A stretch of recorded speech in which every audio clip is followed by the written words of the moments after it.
हाय। आज मैं आपको नाड़ी डोज गुजराती मूवी को हिंदी में एक्सप्लेन करूंगी, जिसमें नई पीढ़ी के लव बर्ड्स रिद्धि और केविन एक पुराने हठधर्मी विश्वास नाड़ी डोज के मुद्दे को चतुराई से निपटते हैं।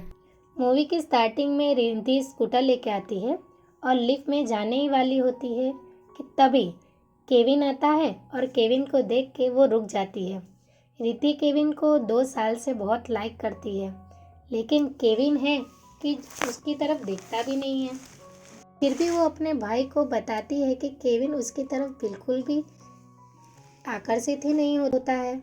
तो उसका भाई उसको आइडिया देता है कि वो अपनी ऑफिस से छूटने के टाइम पर अपनी गाड़ी की हवा निकाल दे, और वैसा ही वो करती है।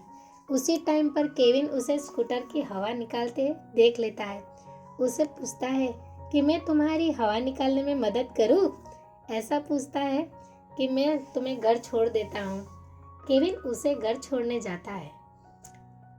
अब केविन और रिद्धि एक दूसरे के साथ टाइम एक्सपेंड करने लगते हैं। कुछ दिनों के बाद केविन और रिद्धि दोनों ऑफिस में बैठे होते हैं और उन दोनों को साथ में देख लेते हैं और रिद्धि को बोलते हैं कि क्या तुम दोनों एक दूसरे के साथ सीरियस हो? और दोनों हाँ में जवाब देते हैं। तो केविन के पापा उन दोनों को रिद्धि को बताते हैं कि मैं तुम्हारे मम्मी पापा से संडे के दिन मिलने आऊँगा, घर पे बता देना। दोनों फैमिली मिलते हैं। रिद्धि के पापा कुंडली मिलाने के लिए बोलते हैं। कुंडली मिलवाने पे उनके पापा को पता चलता है कि कुंडली में नाड़ी दोष है।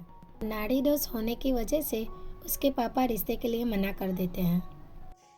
वो बताते हैं कि नाड़ी दोष होने से उन दोनों के बच्चे कभी नहीं हो सकते, ऐसा उनके गुरुजी ने बताया है। जब सुन के रिद्धि बहुत रोने लगती है। रिद्धि का भाई उसके पापा से झगड़ा भी कर लेता है कि वो अपने लिए तो कभी बोलेगी नहीं, लेकिन केविन से अच्छा लड़का रिद्धि को कभी नहीं मिल सकता। केविन रिद्धि को बहुत खुश रखेगा।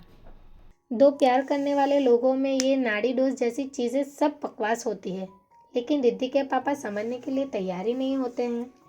वो रिद्धि को बोलते हैं कि मैं तुम्हारे भले के लिए ही सोच रहा हूँ, जितना हो सके केविन से दूर रहना। ये सब सुन के रिद्धि का भाई गुस्सा होकर घर से बाहर चला जाता है। केविन को पता चलने पर केविन रिद्धि के पापा को समझाने जाता है कि ऐसा कुछ नहीं होता है अंकल, हम दोनों को जुदा मत कीजिए। फिर भी उसके पापा समझने के लिए तैयार ही नहीं थे। उसके बाद केविन रिद्धि के भाई से मिलता है। केविन और रिद्धि का भाई एक आइडिया लगाते हैं कि फिर केविन और रिद्धि ऑफिस का बहाना बना के बाहर घूमने चले जाते हैं और देर रात तक वापस नहीं आते। सुबह आने पर गलतफहमी अपने आप उपस्थित होगी, वैसा सोचते हैं और वैसा ही होता है। रात को रिद्धि केविन से कहती है कि मुझे घर छोड़ दो, पापा मेरी चिंता कर रहे होंगे, लेकिन केविन कहता है कि अभी नहीं। सुबह 5 बजे रिद्धि घर पर पहुंचकर कुछ भी बोले बिना रिद्धि रूम में चली जाती है। 1 महीने के बाद केविन रिद्धि के पापा को बताता है कि रिद्धि के पीरियड्स मिस हो गए हैं। ऐसा कुछ नहीं होता है, वैसे तो ये सब केविन और रिद्धि के भाई कुणाल की प्लानिंग का एक हिस्सा होता है। रिद्धि के पापा रोने लगते हैं तो केविन बताता है कि हम किसी को नहीं बताएंगे इसके बारे में, हम दोनों की शादी करवा दीजिए। रिद्धि की फैमिली केविन के घर जाती है। उन दोनों की शादी तय हो जाती है। दोनों खुश होकर बाहर निकलते हैं, घूमते फिरते हैं। रिद्धि शॉपिंग पर जाती है तो उसका भाई रोने लगता है कि तू मुझे छोड़कर चली जाएगी। उन दोनों की शादी हो जाती है। दोनों हनीमून मनाने बाहर चले जाते हैं। हनीमून पर दोनों बंगी जंपिंग करने जाते हैं, पर रिद्धि बहुत डरती है, फिर भी करने के लिए तैयार तो हो जाती है। उसकी वीडियो रिद्धि के पापा देख लेते हैं। रिद्धि को फ़ोन करते हैं और देखते हैं कि प्रेगनेंसी में ऐसी चीज़ें नहीं करनी चाहिए। रिद्धि समझ नहीं पाती है कि उसके पापा कौन सी बात बता रहे हैं, पर केविन उसके पापा को समझा लेता है। दोनों हनीमून पर से वापस आ जाते हैं। एयरपोर्ट पर ही रिद्धि के पापा प्रेगनेंसी के बाद सबको बताने के लिए केविन के ऊपर फोर्स करते हैं, लेकिन केविन है कि वो अपनी इस बात के लिए टाल जाता है और वहाँ से चला जाता है। थोड़े दिन के बाद रिद्धि अपने मायके जाती है। वहाँ खाना खाने सब साथ में ही बैठे हुए होते हैं। रिद्धि के पापा प्रेगनेंसी की बात बता देते हैं सभी को। तब रिद्धि बताती है कि नहीं पापा, ऐसी तो कोई बात नहीं है। तो उसके पापा केविन पर गुस्सा होकर सारी बात पूछते हैं और तभी केविन बताता है कि ये रिद्धि सच बोल रही है पापा, ये सब कुछ झूठ मैंने बोला था। रिद्धि को सारी बात पता चलने पर गुस्सा होकर केविन को वहाँ से जाने के लिए कह देती है। बाद में पता चलता है, शांति से वो सोचती है कि केविन ने ऐसा क्यों किया होगा।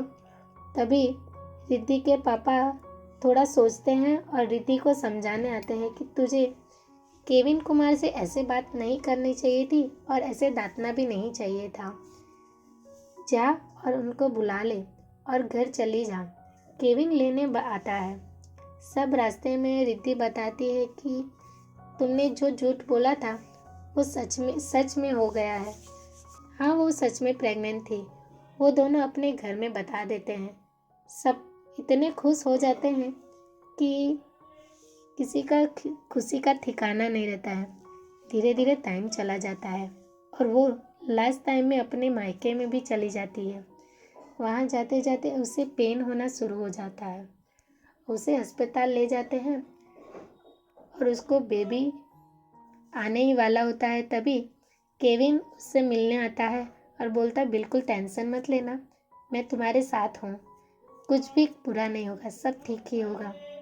यही सोच के केविन की आंखों में आंसू आ जाता है। उन दोनों को एक बेबी आता है। नर्स बाहर लेके आती है। केविन उसको हाथों में लेके इतना भावुक हो जाता है कि आंखों से आंसू भी आ जाते हैं। रिद्धि के पापा भी देखकर इतने खुश होते हैं और सोचते हैं कि कुंडली की बात गलत हो गई है। सच कहे तो सच्चे प्यार करने वाले होते हैं तो कुंडली भी कभी कभी गलत हो जाती है। सच है ना? आपको ये वीडियो अच्छी लगी हो तो मेरी चैनल को सब्सक्राइब कीजिएगा